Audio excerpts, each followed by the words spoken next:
வணக்கம். தமிழக ரேஷன் கடையில் விரைவில் தேங்காய் எண்ணெய் போன்ற பொருட்கள் கிடைக்க உள்ளதாக தகவல் வெளியாகி வரும் நிலையில் ரேஷன் ஊழியர்கள் மீது புகார் கிளம்பி வருகிறது. தமிழக ரேஷன் கடைகளில் பொது விநியோக திட்டத்தின் கீழ் கார்டுதாரர்களுக்கு அரிசி, சர்க்கரை, துவரம்பருப்பு, பாமாயில், கோதுமை போன்றவை மானிய விலையில் வழங்கப்பட்டு வருகின்றன. கார்டுதாரர்களுக்கு குறிப்பிட்ட எடையில் மாதந்தோறும் வழங்கப்படுகின்றன. இதனால் கோடிக்கணக்கான மக்கள் நேரடியாகவே பலன் பெற்று வருகிறார்கள். அந்த வகையில் தமிழகத்தில் மொத்தம் 2.23 கோடி குடும்ப அட்டைகள் இருக்கின்றன. இந்த அட்டைகளுக்கு உணவுப் பொருட்கள் நியாய விலையில் வழங்க 34,793 ரேஷன் கடைகள் மூலம் மாநிலம் முழுவதும் செயல்பட்டு வருகின்றன. பஸ்கள் போக முடியாத மலை கிராமங்களில் கூட ரேஷன் கடைகள் இயங்கி வருகின்றன. இதன் மூலம் 7,52,847 பேர் உணவுப் பொருட்கள் பெற்று பயன்பெறுகின்றனர்.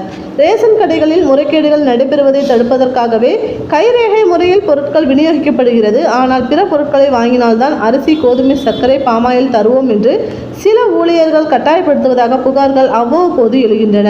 100 ரூபாய் அல்லது குறைந்தது 50 ரூபாய்க்கு மேல் ஏதாவது ஒரு பொருள் வாங்க சொல்லி கட்டாயப்படுத்துகிறார்களாம். ஏற்கனவே கடைக்கு வரும் ரேஷன்தாரர்களை பொருட்களை வாங்க சொல்லும்படி கட்டாயப்படுத்தக்கூடாது என பலமுறை ரேஷன் கடை ஊழியர்களுக்கு தமிழக உணவுத்துறை வழங்கி இருக்கிறது. இதையும் மீறி யாராவது ஊழியர்கள் கட்டாயப்படுத்தினால் சம்பந்தப்பட்ட ரேஷன் கடையன், ரேஷன் கடை ஊழியர்கள் பெயர் போன்றவற்றை குறிப்பிட்டு தமிழ்நாடு நுகர்வோர் வாணிப கழகத்தின் அதிகாரிகளிடம் புகார் அளிக்கலாம். இந்த நிலையில் ரேஷன் கடைகளில் மளிகை பொருட்கள் வாங்குமாறு கார்டுதாரர்களை ரேஷன் ஊழியர்கள் கட்டாயப்படுத்தி வருவதாகவும், இதற்காக மாதம் 1 லட்சம் ரூபாய் மதிப்பிலான பொருட்களை கூட்டுறவு சங்கங்கள் ரேஷன் கடைகளுக்கு அனுப்புவதாகவும் மற்றொரு புகார்கள் எழுந்துள்ளன. அதாவது ரேஷன் கடைகளை நடத்தும் கூட்டுறவு பண்டகசாலைகள், கூட்டுறவு சங்கங்கள் நஷ்டத்தில் இயங்குவதால் கடை வாடகை உள்ளிட்ட செலவுகளை சமாளிக்க ரேஷன் கடைகளில் கட்டுப்பாடற்ற பிரிவில் மளிகை, எண்ணெய், மசாலா மற்றும் மாவு அவைகள் போன்றவை விற்கப்படுகின்றன. இவைகள் அட்டைதாரர்கள் மட்டுமின்றி வேறு யார் வேண்டுமானாலும் தேவைக்கு ஏற்ப வாங்கலாம்.